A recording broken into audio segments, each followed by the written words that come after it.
भर जिल्हा परिषद समितीत पट्ट्याने चोपलं।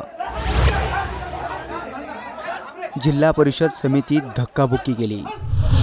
पंचायत समितीच्या आवारात अक्षरशः पळवून मारलं।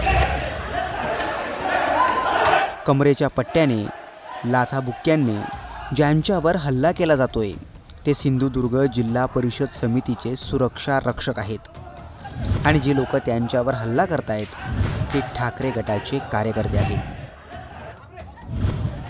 हा सगळा हाय व्होल्टेज राडा सिंधुदुर्ग जिल्हा परिषदेत घडलाय। हा राडा घडत होता त्यावेळी खुद्द आमदार वैभव नाईकही तिथं उपस्थित होते। पण ठाकरे गट या सुरक्षा रक्षकांवर इतका आक्रमक का झाला?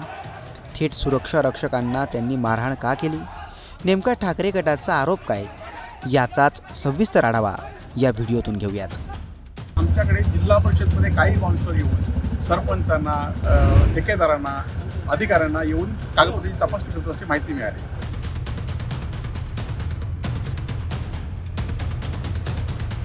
शिवसेना ठाकरे गटातर्फे जिल्हाधिकारी कार्यालयात भ्रष्टाचाराच्या विरोधात आंदोलन पुकारण्यात आलं होतं।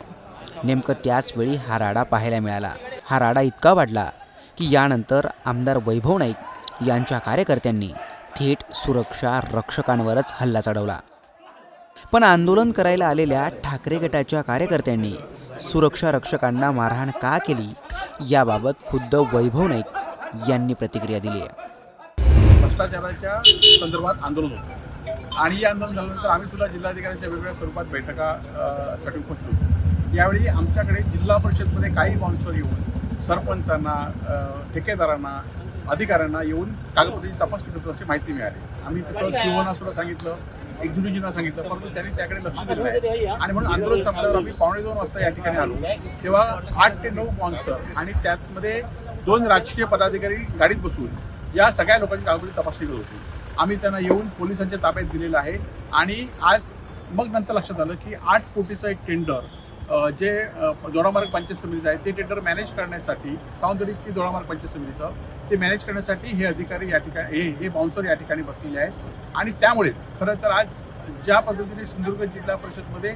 जिल्ह्यामध्ये अनेक कामं मॅनेज होतात आणि या मॅनेज कामामुळेच अधिकाऱ्यांना दमदाटी केल्यामुळेच आज छत्रपती शिवाजी महाराजांचा पुतळा सुद्धा या भ्रष्टाचारामुळेच पडलेला आहे आणि त्यामुळे अशा भ्रष्टाचारांमुळेच हे सगळं होत आहे आणि त्यामुळे जिल्हा प्रशासनाकडे, जिल्हा सीओकडे आम्ही भेटून त्यांच्याकडे लेखी तक्रार केली आहे की यांच्यावर कारवाई व्हावी आणि त्या कामाला मुदतवाढ मिळावी अशी आम्ही त्यांच्याकडे लेखी मागणी केली। जिल्हा परिषदेचे सुरक्षा रक्षक सरपंचांची, ठेकेदारांची आणि अधिकाऱ्यांची तपासणी करत होते। ते सावंतवाडी पंचायत समितीचं 8 कोटींचं एक टेंडर मॅनेज करत होते म्हणून आपण त्यांना पोलिसांच्या हवाली केल्याचा वैभव नाईकांचा दावा आहे। यात काही राजकीय पदाधिकारी असल्याचाही त्यांचा आरोप आहे। जिल्हा परिषदेतील CCTV तपासल्यास ते पदाधिकारी कोण, कोणत्या पक्षाचे हे समोर येईल अशी त्यांनी प्रतिक्रिया दिली आहे। राजकीय CCTV तपासा अशी आम्ही मागणी या ठिकाणी केलेली आहे, लेखी पत्र दिलेलं आहे। CCTV पोलिसांनी तपासल्यावर ते राजकीय नेते कोण होते, त्याचबरोबर हे बाउन्सर कोणी आणलेले, हे सगळं माहिती या ठिकाणी मिळेल। तुम्ही पाहिलात नाही का? आम्ही पाहिलं होत पण आम्ही पोलीस आरोप करण्यापेक्षा CCTVवर ते आरोप या ठिकाणी होते। वैभव नाईकांच्या या दाव्याने सिंधुदुर्ग जिल्ह्यात पुन्हा एकदा राजकीय भूकंप आलाय।